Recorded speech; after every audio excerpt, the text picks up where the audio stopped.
नमस्कार, उज्ज्वलाच किचनमध्ये तुमचं स्वागत आहे। तर आज आपण बनवणार आहोत चिकन करी।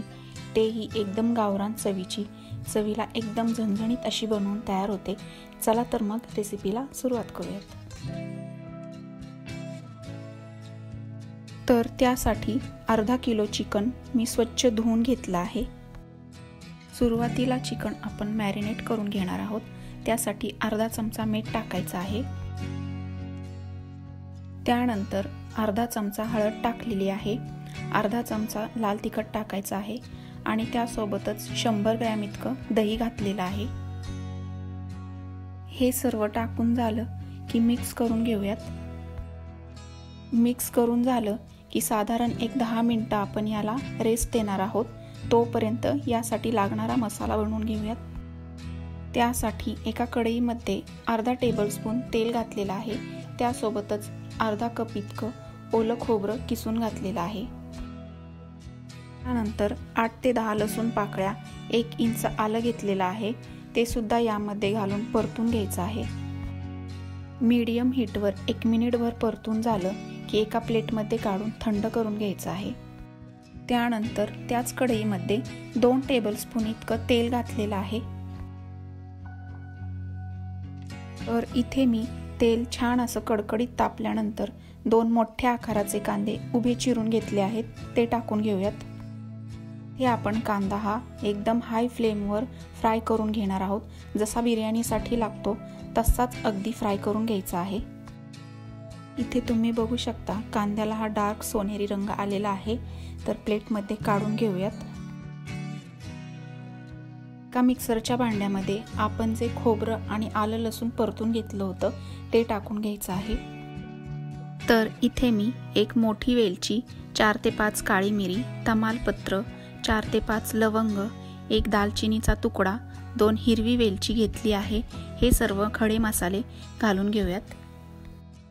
त्यासोबतच मुठभर कोथिंबीर घातली आहे आणि 7 ते 8 पुदिन्याची पानं घालायची आहेत। पुदिन्याची पानं नाही घातली तरी सुद्धा चालेल, पण पुदिन्यामुळे खूप मस्त असा फ्लेवर येतो करीला। यामध्ये थोडंसं पाणी घालून मिक्सरला बारीक पेस्ट करून घ्यायची आहे या पद्धतीने। त्यानंतर आपण जो कांदा फ्राय करून घेतला होता तो सुद्धा मिक्सरच्या भांड्यामध्ये घालून बारीक करून घ्यायचा आहे। तर इथे तुम्ही बघू शकता दोन्ही प्रकारचे मसाले आपले तयार आहेत। याच मसाल्यापासून आपण फोडणी करून घेणार आहोत।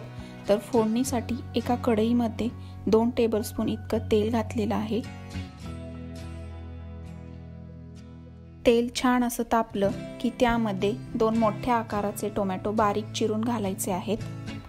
टोमॅटो घातले की लगेच आपण इथे चवीपुरतं मीठ घालणार आहोत। तर इथे लक्षात असू द्या, जेव्हा आपण मॅरिनेशन केलं होतं त्यामध्ये सुद्धा आपण मीठ घातलेलं होतं, त्यानुसार मीठ घालायचं आहे।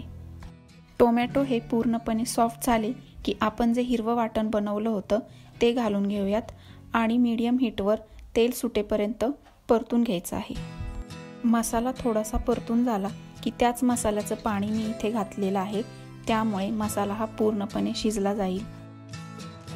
मीडियम हीटवर 1 मिनिटभर मसाला छान परतून झाला की त्यामध्ये तळलेल्या कांद्याची पेस्ट घालायची आहे।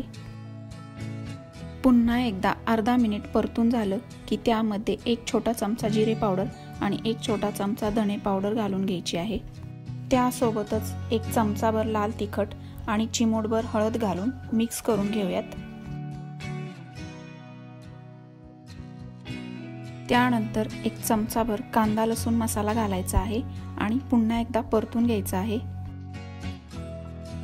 सर्व मसाले एकजीव करून झाले की त्यामध्ये अर्धा कप पाणी घालायचं आहे आणि छान तेल सुटेपर्यंत मसाले शिजवून घ्यायचे आहेत। तर इथे तुम्ही बघू शकता मसाल्यांना छान असं तेल सुटलेलं आहे। तर या स्टेपला आपण जे मॅरिनेट केलेले चिकन आहे ते घालायचं आहे। चिकन हे मसाल्यांमध्ये छान असं परतून घ्यायचं आहे।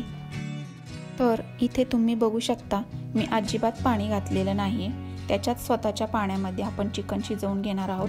साधारण लो फ्लेमवर 1 मिनिटभर चिकन परतून घ्यायचं आहे। या स्टेपला झाकण ठेवून त्यामध्ये 1 ग्लासभर इतकं पाणी ओतायचं आहे आणि चिकन शिजवून घ्यायचं आहे। तर इथे तुम्ही बघू शकता आपण अजिबात पाणी घातलेलं नाहीये, तरी सुद्धा करीला हे पाणी सुटलेलं आहे। मी कन्सिस्टन्सी ॲडजस्ट करण्यासाठी तेच गरम पाणी यामध्ये घातलेलं आहे. तुम्ही सुद्धा पाण्याचे प्रमाण कमी किंवा जास्त करू शकता. पाणी घातल्यानंतर पुन्हा एकदा मी चिकन शिजवून घेतलेलं आहे. तर इथे मला साधारण 15 ते 20 मिनटं लो फ्लेमवर चिकन शिजण्यासाठी लागलेले आहेत. याची कन्सिस्टन्सी तुम्ही बघू शकता. खूप मस्त अशी तर्री सुटलेली आहे चिकन करीला. त्यासोबतच चिकनसुद्धा पूर्णपणे शिजल्या गेलेलं आहे, तुम्ही बघू शकता. तर या स्टेपला आपण गॅस बंद करणार आहोत. तर तयार आहे इथे आपली गावरान चवीची चिकन करी. तुम्ही ही चिकन करी चपातीसोबत किंवा भाकरीसोबत सुद्धा सर्व करू शकता. भाकरीसोबत तर खूप छान लागते याची चव. तुम्ही सुद्धा नक्की बनवून पहा. भेटूया अशाच नवनवीन रेसिपीज सहित. तोपर्यंत उज्ज्वलाच किचनला लाईक करा, शेअर करा आणि सबस्क्राईब.